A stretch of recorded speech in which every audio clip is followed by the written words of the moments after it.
Hey everybody, this is Andrew from Cars on the Rocks, and today we're talking about the insane Miami Sprint Race. Sit back, relax, and let's get into it.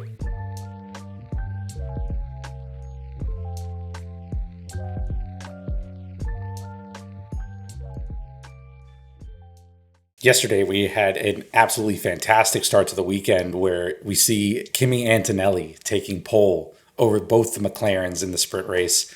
Such an exciting time for him, being the youngest driver in F1 history to get a pole in any format whatsoever. I'm 18, Dad. Well, then you must have all the answers. That excitement translated over to the next day, but we knew that there was going to be a lot of chaos, especially when we saw the rain coming in. Now, starting with the broadcast, we saw everybody figuring out whether or not they wanted to go on inters or wets. You know, they had huge pockets of rain.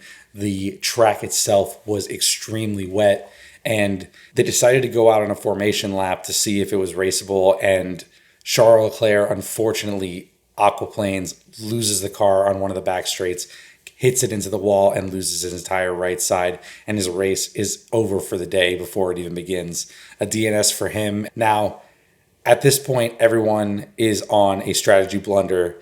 They're trying to figure out whether or not inters or wets are the strategy. I saw Carlos Sainz on wets at one point, everybody else on inters, and the race ends up becoming delayed because of how much water is on the track. There's rivers everywhere, according to Oscar Piastri, and it's just unraceable at that point. It's raining sideways. Sounds rough, Ollie. Do you have an umbrella? Had one. Where is it? Inside out, 2 miles away. They take some time, and the race is effectively able to go on. We knew turn one was going to be interesting with all of this rain, and interesting it was. Kimi and Oscar both get a very good start off the line. However, Oscar gets the inside line, and he's able to get the apex and poke his way through, get to the turn one, and push his way past Antonelli, who has to go off the track, comes back in fourth place, just in front of his teammate George Russell. No, don't like that. Unfortunately for Kimi, he had to fall back. That was really tough for him, but Oscar making a beautiful move. Lando and him 1-2, with Max falling behind at 3, Kimi at 4, and George at 5. Now, as the race started to develop within the first 8 or so laps, we saw Oscar pull out to an extensive lead to about 3 seconds, 4 seconds almost. And we thought maybe, okay, right now it's kind of dulling as a race overall, but with the amount that the track was drying and the amount of sun that was coming out, it had to have become more interesting at some point, because everyone was calling that the inters were starting to wear. They were starting to get close to the point where they needed to change to slicks.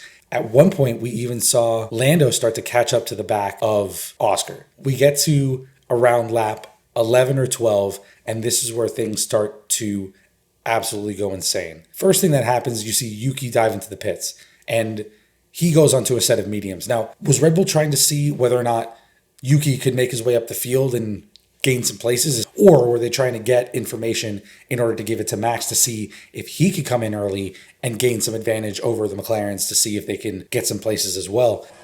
It's a bold strategy, Cotton. Let's see if it pays off for him. He came in and almost started flying. He was originally at about 18 or 19 seconds behind, and at one point I saw him gain about a second and a half within a lap or two. That's when people started diving into the pits. You saw Lewis go in, and he put on a set of softs, absolutely started flying with a beautiful strategy. He ended up P3, ended up on the podium. Again, if you told me Ferrari had the best strategy and the best planning throughout the season so far, I would have told you were crazy. You're crazy, man. You're crazy. I like you, but you're crazy. At this point in the race, everybody is starting to decide that they need to go on slicks. You see Max dive into the pits, Kimi Antonelli behind him. Max puts on a set of slicks, and then all of a sudden, he peels out and unsafe releases into the side of Kimi Antonelli. It was at this moment he knew.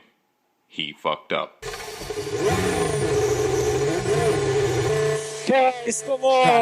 Was forced to push on through because his grid box was right in front of Max's. He wasn't able to turn into it. Effectively, Kimi is forced to have a subsequent drive-through penalty because he's got to go all the way through the pits, do an entire lap around in order to come back in and pit and switch on the slicks. His race is effectively over at that point. I mean, he falls all the way down to about P11, I believe, and 6 laps to go, everybody on slicks. It's going to be really hard for him to make up that time, and you really feel bad for him. Lap 1, he goes down about 3 places, losing it to Oscar into turn 1, and now he gets forced out by Max crashing into the side of him. Max loses part of his front wing. He goes out, and he's effectively done for his race as well, slapped with a 10-second time penalty. He goes from getting 6 points at the end of the race to absolutely nothing. Meanwhile, the McLarens are flying around the track, and Lando is about 0.4 of a second behind Oscar, right on his tail. All I'm thinking as a McLaren fan is, what is their strategy going to be? Because we've seen this before.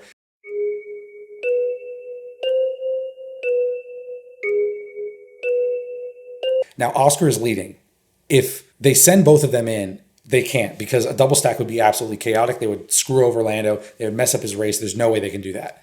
If they send Oscar in first, then he gets the strategy, which is what should happen. He gets slicks. Lando keeps going around. Now, if they sent Lando in somehow, he would get the slicks, and at the moment seemed like they would give him the better strategy over Oscar, who has wearing inters. Now, they sent Oscar into the pits first. He gets the set of slicks first and gets the strategy as he should, and Lando cruises around for one more lap. Now, he was able to manage his inters pretty well, so he built up a 18, 19 second lead on Oscar before he had to dive into the pit lane one lap later. As soon as Lando decides to dive into the pit lane, Liam Lawson clips Fernando Alonso's back right tire and yeets him into the wall around the beach section, bringing out a safety car immediately.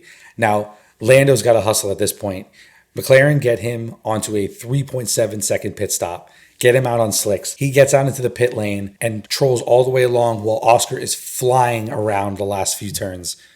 Lando has to achieve that safety car line first, or else he's going to be P2 behind Oscar, which it looks like it was going to be. However, Lando makes it, and he is P1 in the race. Now, while I was watching this, one thing that frustrated me, F1 TV, I don't know what they do with their race direction sometimes, but they had a perfect shot going where Oscar was coming down the main straight and Lando was in the pit lane, and they pan to a shot of the safety car line, but it's so close to the end of the shot that you can't see anything approaching it. All you see is the back of the safety car, and as soon as Lando enters the picture, they pan away to something else.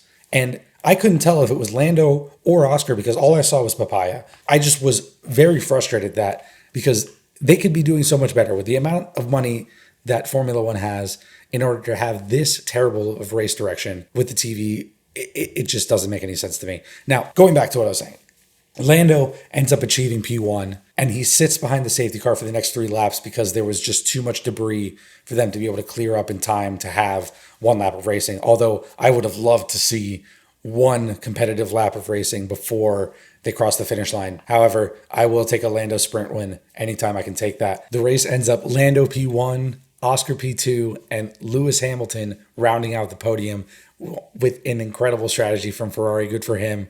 Alex Albon actually managed to have a great day, securing a P4 for Williams, almost getting out to the podium.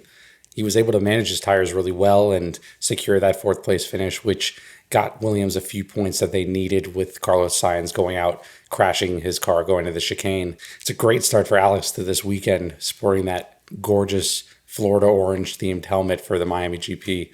Lance Stroll able to achieve a P6 for Aston Martin, seeming like he's going to score almost all of their points for this season. Who would have thought that Stroll would be outperforming Alonso this year?